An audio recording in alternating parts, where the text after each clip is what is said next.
Hello, today we're going to go ahead and do a demo of Veeam backup and replication with a service provider. So to start off, we would open our Veeam backup and replication console.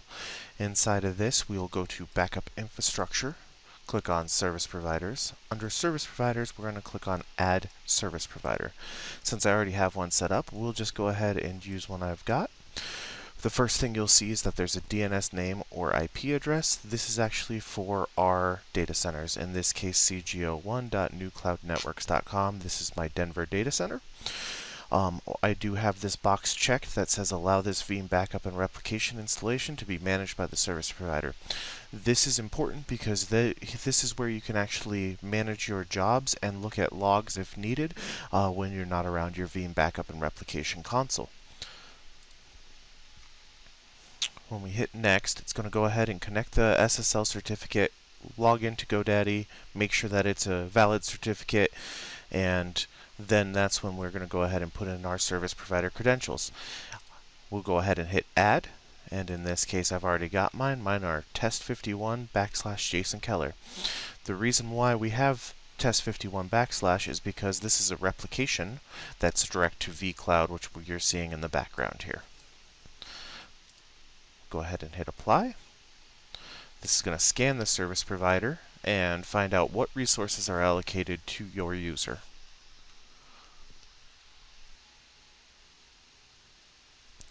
You can see we've got replica resources. I've got Phoenix and Denver. Because I'm working out of my Phoenix data center, we want to make sure that we know what's going on in Denver.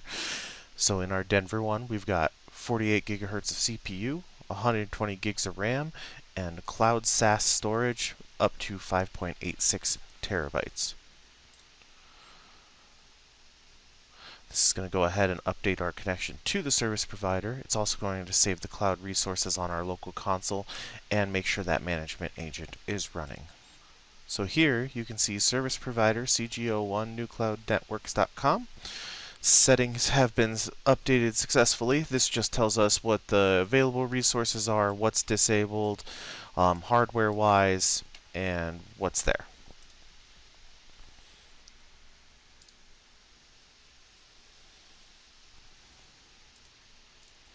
Now you can see here we've got backup repositories for just backup copies, and then we actually under Managed Services have VMware vCloud that shows us our allocation pool and what's being used. You can see we've got free space, we've got what the actual provider name is, and the networks on the other side. So now, in our jobs, we're going to have our backup jobs. These are going to be the local backup jobs for your machines. Here you can see that we've got our backup job number 2 here. It's just got this small virtual machine that's kind of an empty shell here. We're going ahead and doing it to our default repository, which is the repository on the physical machine itself. Guest processing, because this does not have a domain controller or a SQL server or anything on it, we don't have guest processing. You would want to enable this if you have SQL or Exchange or an Active Directory, anything like that that you want to be able to restore application items into. Our schedule, we don't have this set to run automatically right now, but you can schedule it for any time you would like on this side, and that's going to write it to the local backup repository. Next, what we want to do is configure a backup copy job. A backup copy job actually takes that backup from the local repository storage, so your backup storage, and sends it off to a cloud storage or a secondary storage of some kind. You can see what we want to do is make sure that when we add from backups. We're going to select backup job 2 because that's the one we're actually copying. So we'll go ahead and select that guy. Next, we're going to choose our target. This target is going to be our cloud repository, not the default backup repository. You can see we have a little bit of space allocated to us, 250 gigs. We've only used a little bit up. We're recommending 7 restore points. Then we can also go ahead and do a GFS style archive where we keep weeklies, monthlies, quarterlies, and yearlies. We're going to go ahead and data transfer through direct. Unless we have a very slow internet connection, then we will turn on the WAN accelerators, but we always recommend to try direct first. Our schedule can be anytime continuous, or you can actually set it to only run during nights. We do anytime continuous. Really, this depends on your business structure and if you have the bandwidth to run during the day. Then we're going to go ahead and apply and finish. And that'll go ahead and start the backup copy job.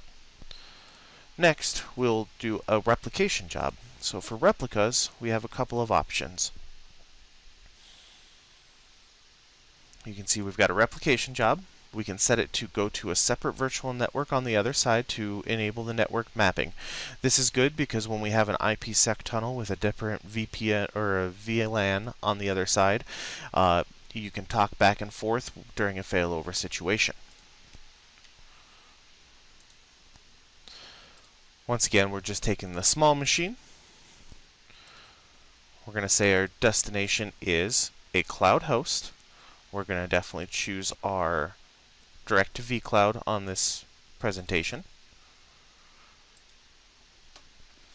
Our vApp is just an organizational unit that collects VMs. So in this case, we're just doing this one right here. And then lastly, we're going to select our storage, in this case SAS storage. When we remap our networks, what we're going to do is add the local network, which in this case is VM network. And then we're going to find our target network, whatever we need on the other side.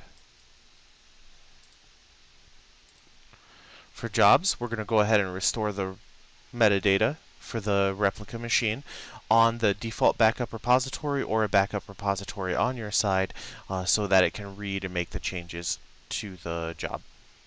We're going to go ahead and keep 7 restore points. In this case, we're going to go ahead and do direct transfer. We actually have our proxy, source proxy, set to automatic selection. This is important on your side that the source proxy is able to talk to our Cloud Connect servers as well as GoDaddy, otherwise it won't be able to connect and send data. For seeding, this is if we have low bandwidth and for some reason haven't been able to transfer your machine. What we would do is go ahead and do a copy of your machine to an external drive, bring it down to NewCloud networks, upload it into our systems, and then do the deltas. In this case, we're copying from our original machine to the cloud replica.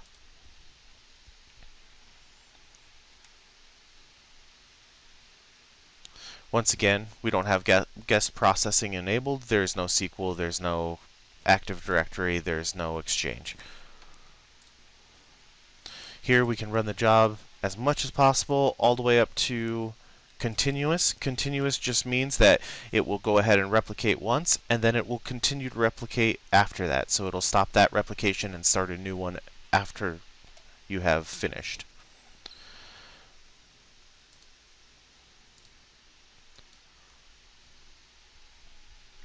Here's all of our job settings. And we're going to go ahead and click Finish.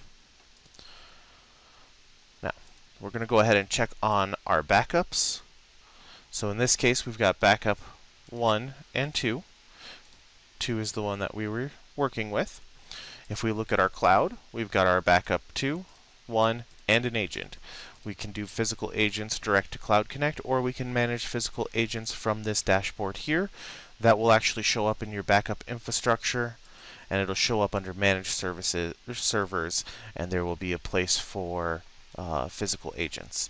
It'll also show up under here, where you can actually add your physical agents to your machine, and then set protection groups for them. Protection groups are just how often you want them backed up, what you want backed up, and how it's going to happen. You can do all your backup and restore options from these guys. If you look, we can restore entire VM, we can restore the virtual disks, the VM files, or we can even export the backup or delete it from disk. When you export the backup, then you have an actual backup that you can put to a drive and take off site or send off to somebody who may need it. Next, we're going to look at our replicas. You can see we have a few going on here. We actually have a couple of restore points. This is the guy that we went ahead and set up. He's got one restore point. He's in our Denver data center, and we have some in our Dallas as well. These guys are ready, no issues, and they can be failed over at any point in time. A failover plan is actually a plan when you fail over, you can actually use this for testing. So you can add all your machines for your business critical or for your CRM, anything like that, into this and decide what machines, how long to delay their startup. Once they start up, what it will do is set the default gateways of where it's going to go, what networks, and then you can actually set public IPs if you already have one set up in the edge gateway on our side. And this will help you get ready for any kind of disaster situation.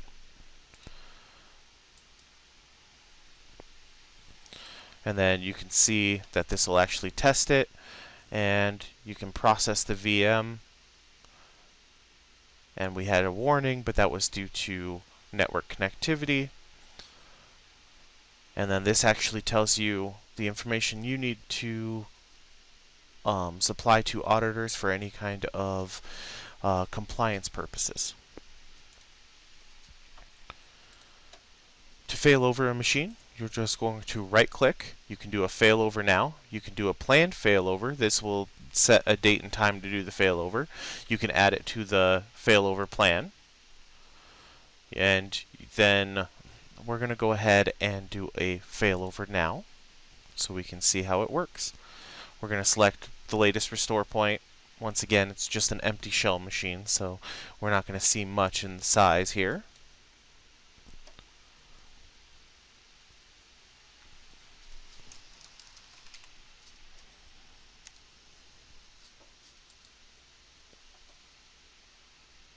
And then what you'll see is this task is going to go ahead and start.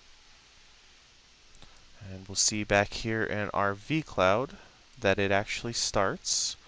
So let's give it a minute. There you go. We can see that it's actually starting the machine in our data center. And this is the machine right up here. We can open it.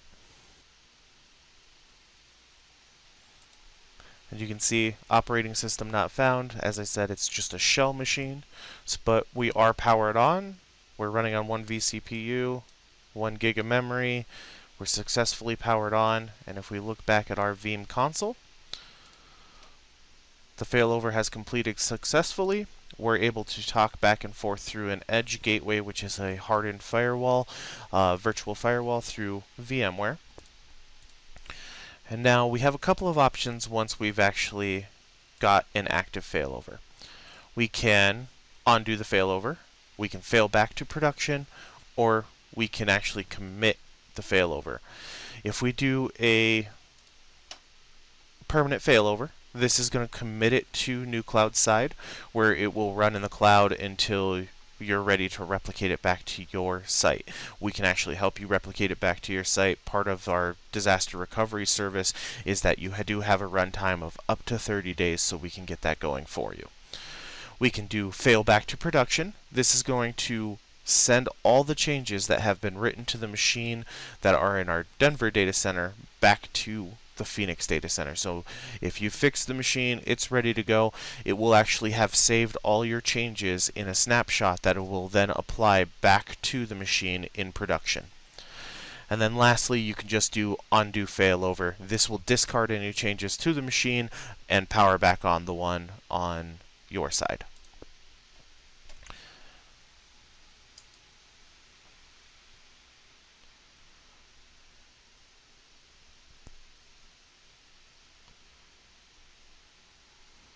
And then we're going to go ahead and finish that failover.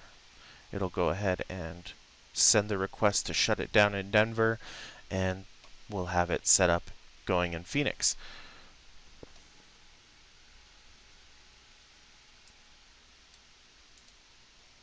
We show it here going ahead and stopping. We will show that it's active right at the moment, but then it'll go ahead and show us that it is shut down. And this has been Veeam Backup and Replication using a service provider. We went over how to set up a backup job, how to set up a backup copy job, as well as a replication job. As I said, we can see our backups on disk. This is local backups. We can see our backups in the cloud. Those are going to be our cloud backups, including the Veeam agent.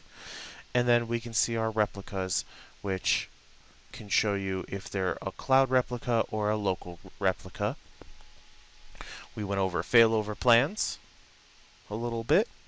Last thing with a failover plan, we can do a vCloud Director failover plan.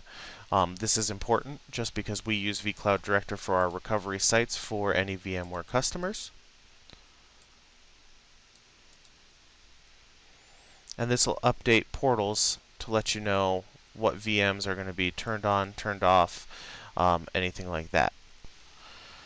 And that kind of ends our demo here of Veeam Backup and Replication. We've gone over your local backup jobs, your backup copy to cloud, your replication to cloud, where to find your disks, your cloud disks, as well as your replicas. We've gone over a little bit on failover plans. If you have any questions, please let us know.